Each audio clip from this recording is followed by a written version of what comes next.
Hi hello അസ്സാം വലൈക്കും. ഇന്ന് ഞാനിതാ വന്നത് ക്യാരറ്റും ഇത്തിരി തേങ്ങയും വെച്ചിട്ട് നല്ല കിടിലം വെറൈറ്റി റെസിപ്പി ഉണ്ടാക്കിയെടുക്കാൻ പോവുകയാണ്.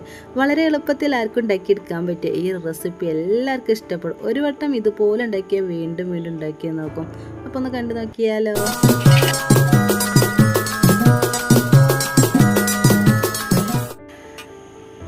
അപ്പോൾ ഇതാ ക്യാരറ്റും തേങ്ങയും കൊണ്ടുള്ള ഈ ഒരു കിടില റെസിപ്പി ഉണ്ടാക്കിയെടുക്കാൻ വേണ്ടിയിട്ട് ഞാനിതാ ഇത്രയും ക്യാരറ്റ് എടുത്താണ്. വളരെ എളുപ്പത്തിൽ ആർക്കും ഉണ്ടാക്കിയെടുക്കാൻ പറ്റിയ ഈ റെസിപ്പി എല്ലാവർക്കും ഇഷ്ടപ്പെടും. അപ്പോൾ എല്ലാവരും ഉണ്ടാക്കി നോക്കണേ. ഇതിലേക്ക് ഞാൻ 2 സ്പൂൺ തേങ്ങയും കൂടി എടുത്ത് വെച്ചിന്. വൈകുന്നേരമൊക്കെ ചായക്ക് നമ്മൾ എന്താ ഉണ്ടാക്കാന്നുണ്ടാവില്ല. അപ്പോൾ ഇതുപോലെ ക്യാരറ്റ് തേങ്ങ ഒക്കെ നിങ്ങൾ കയ്യിലുണ്ടെങ്കിൽ പെട്ടെന്ന് ഉണ്ടാക്കിയെടുത്തോണ്ട് വെറും 5 മിനിറ്റ് മാത്രം മതിട്ട് ഇത് ഉണ്ടാക്കിയെടുക്കാൻ. അങ്ങനെ ക്യാരറ്റിൻ്റെ തൊലിയൊക്കെ ജസ്റ്റ് അങ്ങോട്ട് ഒഴിവാക്കിയതിന് ശേഷം ഇതുപോലെ കഷ്ണങ്ങളാക്കിയിട്ട് ഞാനിത് ഒരു പാത്രത്തിലേക്ക് ഇട്ടിട്ട് അങ്ങോട്ട് മാറ്റി വെക്കുന്നുണ്ട്. ഈ ഒരു സമയത്ത് ഇതിലേക്ക് മധുരത്തിന് ആവശ്യമായ ശർക്കര ഏകദേശം ഒരു 4 ഉണ്ടാവും കേട്ടോ. പഞ്ചസാര വെച്ചിട്ട് നമുക്ക് ഈ റെസിപ്പി ഉണ്ടാക്കിയെടുക്കാൻ പറ്റിയ കുറച്ച് വെള്ളം ഒഴിച്ചിട്ട് ഏകദേശം ഒരു 3/4 ഗ്ലാസ് വരെ വെള്ളം ഒഴിച്ചിട്ട് ലൈൻ ഉണ്ടാക്കിയെടുക്കാൻ പോവുകയാണ്. ഒരു വട്ടം ഇതുപോലെ ഉണ്ടാക്കിയാൽ വീണ്ടും വീണ്ടും ഉണ്ടാക്കി നോക്കുക. അത്രയ്ക്ക് നല്ല ടേസ്റ്റിയോളും ഉപ്പാണ് കേട്ടോ നമുക്ക് ഈ റെസിപ്പി ഉണ്ടാക്കിയെടുക്കാൻ. അങ്ങനെ ഇതാ ആ ലൈന് നേരിയ ചൂടോട് കൂടിയിട്ട് നമുക്ക് ഈ ഒരു റെസിപ്പിയിലേക്ക് ഒഴിച്ച് കൊടുക്കാനുള്ള കേട്ടോ. ഒരു മിക്സിൻ്റെ ജാർ എടുത്തിട്ട് ഞാനിതാ ഇതിലേക്ക് ക്യാരറ്റ് ഫുൾ അങ്ങോട്ട് ഇട്ട് കൊടുത്തിട്ട് 1.5 തവി അരിപ്പൊടിയാണ് നമുക്ക് വേണ്ടത്.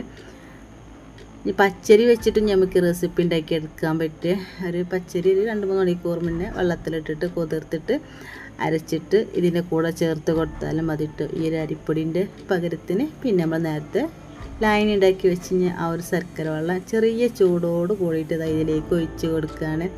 പിന്നെ 2-3 ഏലക്കായും കൂടി ഇതിൻ്റെ കൂടെ ഇട്ട് കൊടുത്തതിന് ശേഷം നന്നായിട്ട് ഇങ്ങോട്ട് അരച്ചെടുക്കുകയാണ് കേട്ടോ.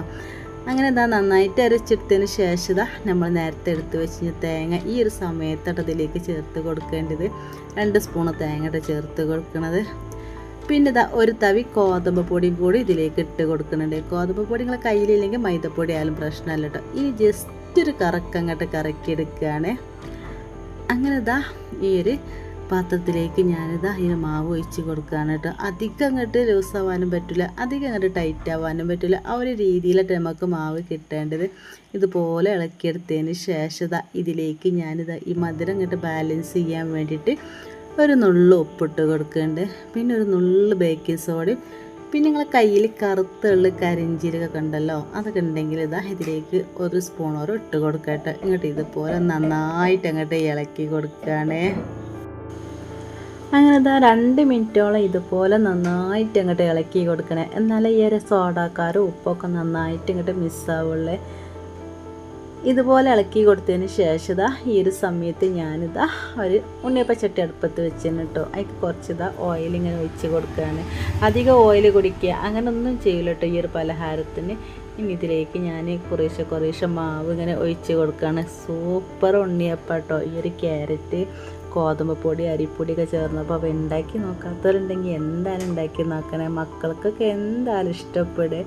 വൈകുന്നേരത്തെ ചായക്കടിക്ക് ബെസ്റ്റാണ് കേട്ടോ. പിന്നെ ഒരുപാട് സമയം വേണ്ടല്ലോ ഉണ്ടാക്കിയെടുക്കാൻ, എളുപ്പത്തിൽ നമുക്ക് ഉണ്ടാക്കിയെടുക്കാൻ പറ്റും. 2 മിനിറ്റോളം മൂടി വെച്ചതിന് ശേഷം ഇതുപോലെ ഓരോന്ന് ഇങ്ങനെ മറിച്ചിട്ട് കൊടുക്കുകയാണ്. ഒരുപാട് ഓയിൽ കുടിക്കുക അങ്ങനെ ഒന്നും ഇല്ലട്ടോ ഈ ഒരു പലഹാരത്തിന്. നമ്മൾ പാർന്ന ഓയിലുണ്ടല്ലോ അത് തന്നെ മതിയേ. ഇങ്ങനെ ഓരോന്ന് അങ്ങോട്ടും ഇങ്ങോട്ടും ഇങ്ങനെ മറിച്ചിട്ട് കൊടുത്തതിന് ശേഷം നമ്മൾ ഈ ഒരു കുഞ്ഞുള്ള ഉണ്ണിയപ്പം റെഡി ആയതിനെ.